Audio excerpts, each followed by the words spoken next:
Sejam bem-vindos ao Me Conte Sua História, o programa que tem o propósito de compartilhar histórias reais, de amor, superação e muito aprendizado. A gente está super acostumado com mamães aqui, né? Mas o nosso convidado de hoje é um super pai, é o papai do Caio. E ele está aqui hoje para falar um pouco sobre paternidade.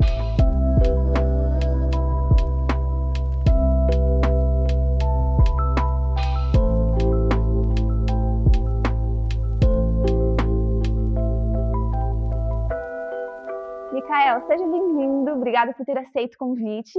Conheço a sua história antes do Caio, né? Acompanho você e a Letícia e fico muito feliz em ver a família que vocês vêm construindo, né, ao longo desses anos. Com certeza é uma inspiração para mim e para todo mundo que aí está ao redor de vocês. Me conta um pouquinho da sua história, como que foi a chegada do Caio na vida de vocês, como foi a construção dessa família. Tudo bem, Amanda? Muito obrigado pelo convite, primeiramente. Confesso que eu fiquei muito lisonjeado quando eu recebi o convite, porque de alguma forma significa que a minha vida, a minha experiência tá surtindo algum resultado na vida de algumas pessoas, né? Com certeza. Falar do Caio, para mim, é muito fácil. Da minha família, na verdade, não só do Caio. Eu sempre costumo dizer que antes do Caio eu já era muito feliz. Eu e a Letícia, a gente vivia super bem. Nós somos muito amigos um do outro. Porém, o Caio foi a cereja de um bolo que já era muito bom, né? Sim. Eu e a Letícia sempre tivemos um combinado entre nós que nós iríamos ter o filho quando nós percebêssemos que faltava algo. Nunca faltou. Não, na verdade, a intenção inicial era nós termos o primeiro filho com 2 anos de casamento. Demorou 5 anos. Então, assim, eu acredito que ele veio na nossa vida para completar, realmente, um vazio que nós percebemos naturalmente. Não foi nada forçado.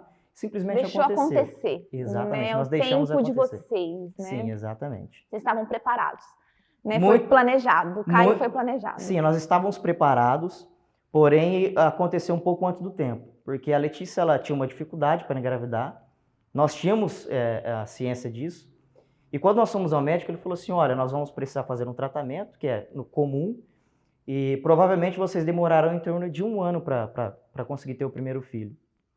E aí nós saímos da consulta, começamos a fazer o tratamento, ela interrompeu o dom anticoncepcional.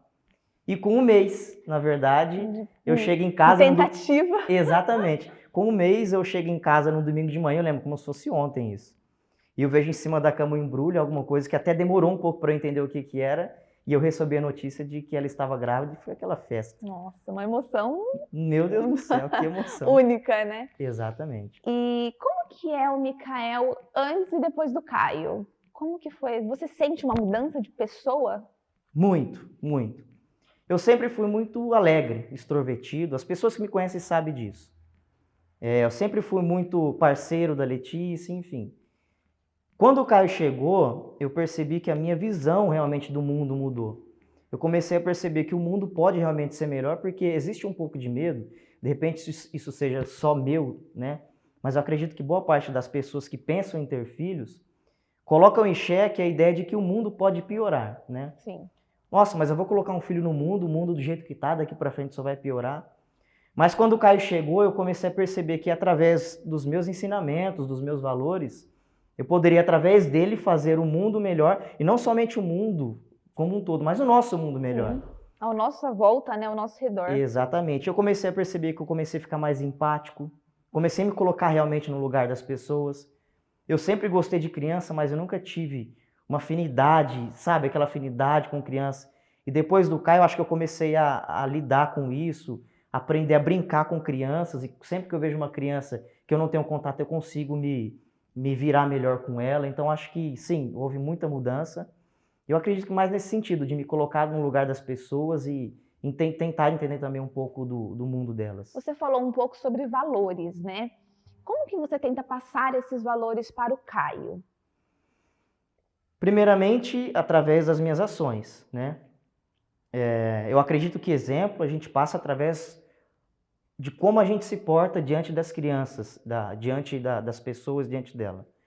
Por exemplo, o Caio, a gente em casa, qualquer coisa que você faz para o Caio, ele agradece, ele fala obrigado. Na verdade, não obrigado, ele fala é muito pago. alegre, né? Muito, muito. E o nome dele significa alegria, Sim, né? sério? Caio Sim, significa a gente alegria? colocou o nome dele de Caio meio que pensado. A gente Sim. pesquisou o significado de tudo isso e significa alegria, alegre. E o Caio lá em casa, você pega alguma coisa que caiu no chão, dá uma madeira para ele, pega água, ele fala, Ele Pado, obrigado. agradece. Mas porque ele vê isso em nós em casa. Eu e Sim. Letícia temos essa mania boa, vamos dizer assim, de agradecer. Ó, pega a escova para mim, a toalha. Obrigado. Obrigado. Então ele acaba pegando isso. Então acredito que a gente precisa educar pelo exemplo e, se necessário, falar. E se for necessário também, falar com palavras firmes, né, de educação, de ensinar. Eu acredito que é assim que nós passamos o nosso exemplo, o nosso valor para frente. E como que você enxerga a participação do pai no lar? No lar, é um tabu a ser quebrado. É. Né? E você vem, assim, falando bastante isso nas suas redes sociais, né? Por isso eu quis até tocar um pouco nesse assunto, né? Sim, porque o que acontece? Antigamente, os pais eram responsáveis por trazer o sustento para dentro de casa, correto? E as mães ficavam dentro de casa cuidando do lar, dos filhos, da casa, do almoço, da janta. Culturalmente, a gente cresceu com essa ideia. Exatamente, culturalmente. Só que hoje em dia as coisas são diferentes. Hoje em dia, eu não tenho esse dado, mas acredito que a grande maioria das mulheres também trabalham fora. Até porque hoje as coisas estão mais difíceis, para você sobreviver está mais caro. Então as mulheres saem também para poder trabalhar e trazer sustento e complementar a renda do marido. E, consequentemente, é necessário que os homens também ajudem em casa. E o ajudar em casa é fazer de tudo, o que for possível. Uma parceria, né? Exatamente. Eu sempre costumo dizer assim, quem suja a louça? É a mulher ou o homem? Os dois. Então os dois lavam. Quem come? A mulher ou o homem? Então os dois cozinham, o que sabe. Eu, por exemplo, em casa, sou especialista em fazer mexida. E a Letícia faz todo o resto. Mas assim, dividir as tarefas, limpeza da casa, limpeza do banheiro, enfim, essas coisas são básicas. Como esposo e como pai. Exatamente, né? como Porque esposo e como a responsabilidade acaba caindo, querendo ou não, para a mãe, parece. Sim, né? exatamente. Antigamente, por conta também das mães cuidarem dos filhos, então a troca de roupa, a troca de fralda, o levar ao pediatra, o levar à escola, buscar na escola, era sempre função da mãe. E hoje em dia não dá, hoje em dia é necessário que essas tarefas também, com relação ao filho, sejam divididas. E até você coloca assim, né, nas suas redes sociais, mulheres não colocam filhos no mundo sozinhas, né? Eu achei legal essa frase que você colocou, né? E é bem isso mesmo, né? Porque ela gera que ela tá sozinha nesse papel, né? Exatamente.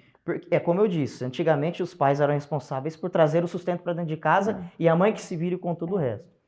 Hoje, para a gente ter uma noção, são mais de 10 milhões de mães solos no Brasil. Isso é muita gente, significa que são 10 milhões de mulheres que têm que sustentar os filhos, trabalhar, dar conta de casa, do serviço de casa. Então, assim, essa frase, ela fala muito para mim que se eu coloquei um filho no mundo, se eu engravidei minha esposa, então eu tenho a responsabilidade de ajudar nas tarefas de casa, eu tenho a responsabilidade de ajudar nas tarefas com o filho. Tarefa com o filho, tudo. Eu sempre falo que trocar fralda é o básico, você levar ao médico é o básico. Isso não é obrigação nossa de fazer. Ou ajudar a fazer a tarefa de casa quando os filhos já estão na idade escolar, é obrigação também do pai fazer isso, entendeu?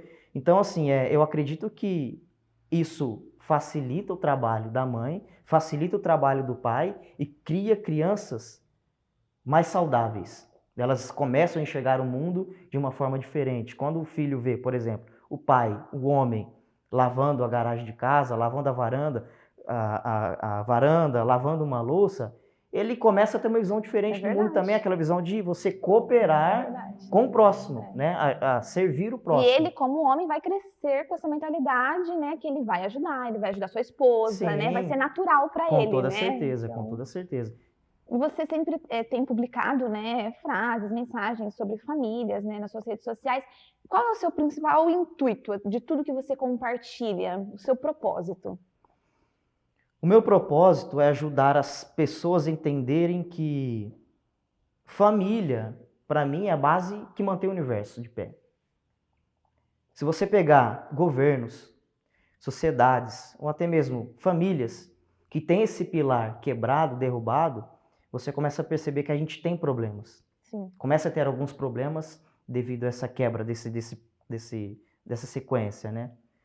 A minha mensagem é dizer que nós, quando permanecemos em família, quando nós servimos um ao outro, quando nós nos colocamos à disposição um do outro, a nossa vida tem um significado diferente.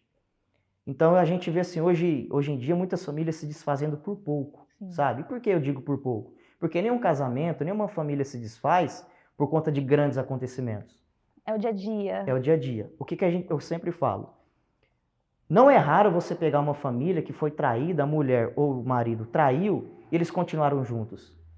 Porque normalmente não são os grandes acontecimentos que fazem uma família ser rompida. Ou então, de repente, uma queda muito grande financeira, a quebra de uma empresa, não. O que vai minando a família, acabando com a família, é o dia a dia. Sim. É, de repente, alguma coisa que você não gosta que a sua esposa faz, é alguma palavra que a sua esposa não gosta, que todos os dias você faz questão de repetir. São detalhes, né? Exatamente. De percepção, de atenção, né? De cuidado, dessa percepção, né? Exatamente, é o dia a dia. E qual recado você poderia deixar para as pessoas que nos acompanham, né, as famílias que nos acompanham, uma mensagem final? Se você pudesse fazer uma mensagem de tudo que você vem vivendo, que você aprendeu como pai do Caio, vem aprendendo a ser pai do Caio. Aprendendo vai ter mais bebê? Vocês planejam ter mais bebê por aí? Sim, mais um. Sim? Ai, que mais gostoso. Nosso planejamento é ter mais um. Tomara que não venha gêmeos, né? Aí já não tem, já vem 3, né? Mas qual mensagem você poderia deixar? A maior mensagem que eu poderia deixar é: aproveitem suas famílias. Aproveitem um tempo que você tem com a sua esposa, com o seu filho. O Caio agora, na próxima semana, ele vai pela primeira vez ir para a escola, né? Vai entrar na creche. E ainda ontem eu falei para a Letícia, né? Eu não sei se eu estou preparado para esse momento, porque as pessoas não sabem, mas vocês sabem que eu e a Letícia, por conta do trabalho, nós temos o privilégio de revezarmos no período com ele. Então você passa muito tempo com ele. Sim, normalmente eu passo a tarde, ela passa a manhã, de vez em quando nós mudamos, de vez em quando a minha sogra fica, a avó dele, de vez em quando a minha mãe, enfim. E eu brinquei com ela, eu não sei se eu estou preparado para passar esse bastão para frente, porque ele vai sair debaixo da minha asa para ir para debaixo da asa de uma professora, né? Aí durante 5 segundos eu pensei nisso e falei assim: mas vamos seguir em frente, é mais um passo. Vamos seguir em frente, porque esse é realmente o melhor, né? É o melhor. Mas eu preciso agradecer, ser grato pelo período que eu tive com ele. Ele tem 2 anos e 3 meses, 4 meses. E eu tive 2 anos de todas as tardes com ele. Sim. Eu levei ele para jogar bola, eu brinquei na terra. Levei ele para ver a bitoneira que ele adora. Levei ele para ver os porquinhos que tem perto da loja. Enfim, eu aproveitei. Então, se eu pudesse falar para as pessoas, mesmo aquelas que precisam, as mães solos que necessitam trabalhar o dia inteiro e deixar o filho com a babá ou deixar na creche, o tempo que vocês estiverem com eles, aproveitem, né? Deem risadas, sente no chão, brinque na terra, brinque na areia, jogue bola, brinque de boneca, aproveitem a sua família, sirvam um ao outro. Eu acho que o maior legado que nós podemos deixar para os nossos filhos é o serviço. Você servir sua esposa, eu servir o meu filho, estar ali perto, entender o que ele está querendo dizer, entender o que ele está querendo mostrar para nós, o que a minha mulher está dizendo para mim, muitas vezes sem palavras. Então, eu acredito que seja isso. Aproveite o tempo que você tem com a sua família. Acho que seria isso. Muito bom. Obrigada por estar aqui participando com a gente. Foi uma honra ter você aqui. Obrigada a você também que ficou com a gente até o final. Já pega o celular do seu esposo, segue o Micael lá nas redes sociais. Tenho certeza que você vai se inspirar muito com os conteúdos que ele posta. E também ative as notificações aqui do nosso YouTube para você ficar por dentro de todas as histórias que a gente vai contar. Nós temos também o canal lá no Spotify e também no Instagram. Segue a gente lá, que a gente sempre está postando várias histórias lindas. Muito, muito, muito obrigada!